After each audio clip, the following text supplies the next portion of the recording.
Hello, I'm Natasha. Welcome back to my channel. And today I want to talk about Trump's plans for Gaza.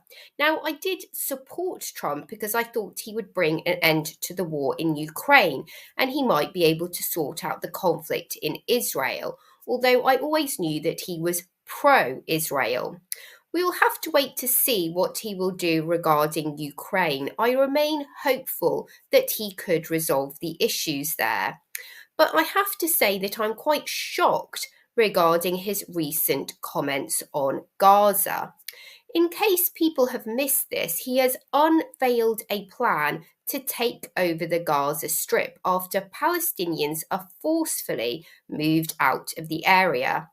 He suggested that the US would take long-term ownership of the Strip while it is rebuilt and redeveloped. It seems that this will benefit the Trump family. The Trump organization, through its various partnerships, has interests in real estate development and invests in various countries. Jared Kushner, Trump's son-in-law, praised the very valuable potential of Gaza's waterfront property a year before President Trump came out with these comments. Now, at this time, we don't really know whether Trump wants to temporarily move residents out of Gaza so that it can be rebuilt, or if he is suggesting that residents of Gaza will be relocated for the long term. I do not agree with them being forcefully removed for the long term from their homeland so that a select few Israelis and Americans can make money. Arguments along the line of who owned the land first seems to be a non-starter. Prior to World War I and the Balfour Declaration, Jews, Christians, and Muslims lived all together in Israel, peacefully, I may add. Of the 700,000 people who lived in Israel, 70,000 were Jews, and clearly displacing Palestinians and Christians from Gaza is not right. I have also read some reports, including an article in the Times of Israel, that the Israeli government was responsible for funding Hamas.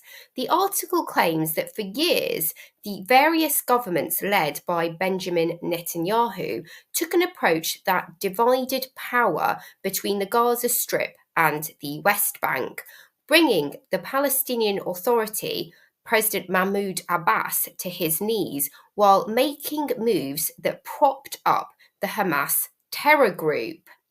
The idea was to prevent Abbas or anyone else in the Palestinian Authority's West Bank government from advancing towards the establishment of a Palestinian state.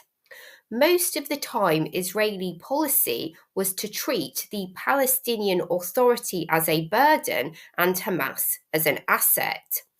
Netanyahu was quoted as saying that those who oppose a Palestinian state should support the transfer of funds to Gaza, because maintaining the separation between the Palestinian Authority in the West Bank and Hamas in Gaza would prevent the establishment of a Palestinian state.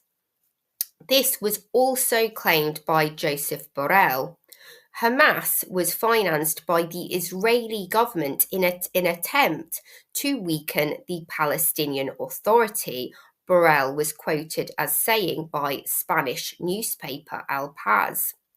Now, I'm not saying the Israeli government supported Hamas to commit October the 7th, but funding or supporting jihadists against another enemy is common practice in the West.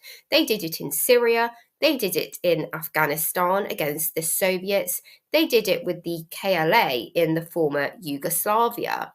But then it does seem to bite them in the proverbial backside in the end, because these radical jihadist groups are not exactly reliable partners to deal with, and in the end, innocent people always end up suffering. Now, following October the 7th, which was a horrific, awful event. The only people who seek to gain from this conflict are a select few very rich individuals in America and Israel, as well as their financial backers, including the Saudi monarchs.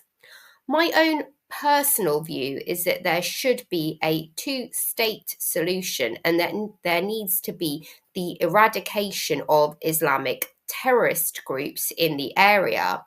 But any forced displacement will only lead to further tensions in Israel and the increase of homegrown Islamic terrorism in the West. I'm also deeply concerned about what will happen to Christians in Gaza. 3% of Christians have been killed in Gaza since October the 7th started, and I don't believe Israel has helped to protect these Christians since the conflict began. I'd be very interested to hear other people's views in the comments below.